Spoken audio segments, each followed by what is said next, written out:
Hi friends केमन आছেন সবাই হানি friends চ্যানেলের একটি নতুন ব্লগে আপনাদের স্বাগত। আজকে আমি দুধ পুলি বানাবো, তার জন্যই নারকেল কেটে নিয়েছি। কর্তামশাইকে দুটো তিনটে নারকেল কাটতে বলেছিলাম, কিন্তু উনি সবকটা নারকেল কেটে বসে আছে। নারকেলগুলোকে কর্তামশাই কুড়ে দিয়েছিল, আর আমি এবারে এই নারকেলগুলো দিয়ে পুর বানিয়ে নেব, যেটা দুধ পুলির ভিতরে থাকে। তো তার জন্য আমি একটা 500 গ্রাম প্যাকেট ফুল ক্রিম দুধ নিয়ে নিয়েছিলাম। সেটা প্রথমে কড়াইতে দিয়েছি, সেটার ভিডিও করা হয়নি। তার মধ্যে নারকেলগুলো দিয়ে দিয়েছি, কিন্তু আমার মিল্কি মেডটা দিতে মনে ছিল না, লাস্টে দিচ্ছি।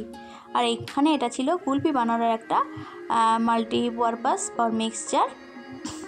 এটাকে আমি কুলফি করার জন্যই কিনে আনা হয়েছিল, কিন্তু এখন নারকেলের এর মধ্যেই দেব। এটাকে বাদাম মিল্কশেকও বলে। তো দেখুন, কিছু গুড়ও ছিল ঘরেতে, গুড় ব্যবহার করছি, কেননা গুড়টাতে সব নারকেলের জন্য ঠিক কুলাবে না, ওই জন্য একটু চিনিও দিয়ে দিলাম। তো দেখুন, নারকেলের কালারটা চেঞ্জ হয়ে গেছে, আমার পুরটা রেডি। আর একটু যদি গুড়টা বেশি থাকতো না, কালারটা আরেকটু ডিপ হতো, ভালো লাগতো। আর আমি এই উপকরণগুলো ব্যবহার করেছি শুধুমাত্র টেস্টের জন্য, আপনারা চাইলে অ্যাভয়েড করতে পারেন। আর এবারে আমি কড়াইতে 1 গ্লাস পরিমাণ জল দিয়ে দিয়েছি। জলটা একটু উনসুলো গরম হয়ে ওঠাতেই আমি এতে লবণ দিয়ে দিলাম স্বাদ মতো। আর এবারে অল্প অল্প করে চালের গুঁড়োটাকে ঢালবো, আর ওই গরম জলে মিক্স করব, যেন কোনো রকম গুটি গুটি ভাব না থাকে। সবটাই কিন্তু একদম সুন্দরভাবে মিক্সড করতে হবে। যত ভালো মিক্সড হবে, মানে আটার আর কি ডোটাও খুব সুন্দর হবে পুলি বানানোর।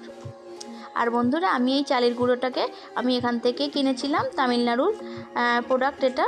আমাদের ওখানে যেমন ঢেকি ছাটা চাল পাওয়া যায়, কিংবা অনেকে মেশিনে ভাঙিয়েও দুধ পুলি বানায়। আমি এখান থেকে কিন্তু এখানে প্যাকেট আটার গুঁড়ি কিনে নিয়েছিলাম।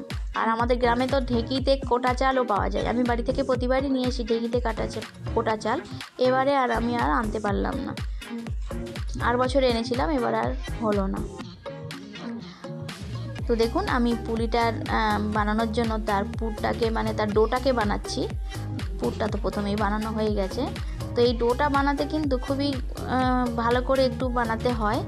আর আমার থেকে যারা বয়োজ্যেষ্ঠরা আছেন, তারা তো আমার থেকে খুব ভালোই জানবেন। আর আমার এই ডোটা বানাতে না একটু অসুবিধাই হচ্ছে, কেননা গ্যাসের ওভেনের ওপরে না ঠিক কড়াটা ঠিকঠাক বসে না, তো ধরতে অসুবিধা হয়। পুরটা বানাতে একটু কষ্টই হয়। উনুনে কিন্তু খুব সুন্দর হয়। তো দেখুন, আমার ডোটা বানানো হয়ে গেছে। আমি এটাকে কিছুক্ষণের জন্য ঢাকা চাপা দিয়ে রেখে দেব। তারপরে দেখুন, ঢাকা চাপা দেওয়ার পরে আমি আবার এটাকে মাখছিলাম। একটু ঠান্ডা হয়ে গেছে, যেটা আমি হাতে সহ্য করতে পারছি। সেই রকম গরমেই আমি কিন্তু এটাকে ভালো করে একটু মেখে নিচ্ছি। আর মেখে নিয়ে আমি এটাকে একটা একটা করে পুলিগুলো বানিয়ে নেব।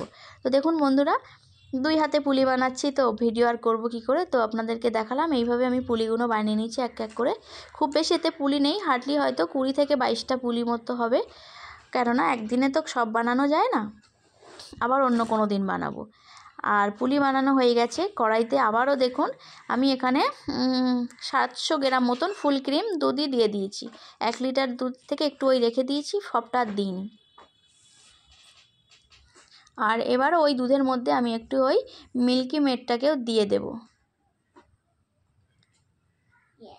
যেটা আমার দুধ পুলির যে ক্ষীর টাইপের হবে, ওটার খুব টেস্টটা কিন্তু দুগুণ বাড়িয়ে দেবে।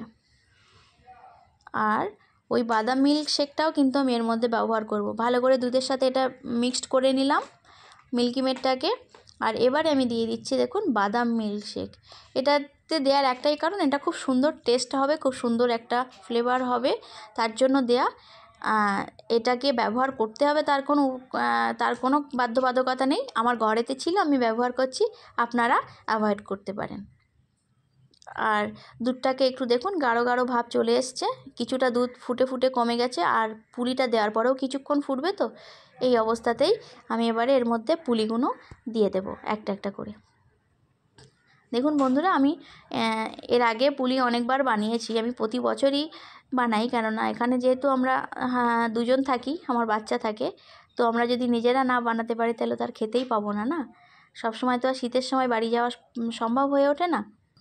আর আমার মনে হয় সব কিছু খাবার বানানোটাও একটু শেখার প্রয়োজনীয়তা আছে। আপনারা কি বলেন বন্ধুরা? আর আপনাদের সাথে গল্প করতে করতে আমার দুধ পুলিটাও রেডি হয়ে গেছে, খুব সুন্দর হয়েছে। বড়মশাইকে কয়েকটা খেতে দিয়েছিলাম, তার জন্য তার মধ্যে আর একটা পড়ে আছে, তো সেটাকেই কেটে একটু দেখাচ্ছি। আর বন্ধুটা দেখুন আমার পুলিটা খুব সুন্দর হয়েছে এবং নরমও হয়। আর এই ছিল আজকে ব্লগ। যদি ভালো লাগে একটা লাইক করে দেবেন। আজকের মতো আসি, টাটা।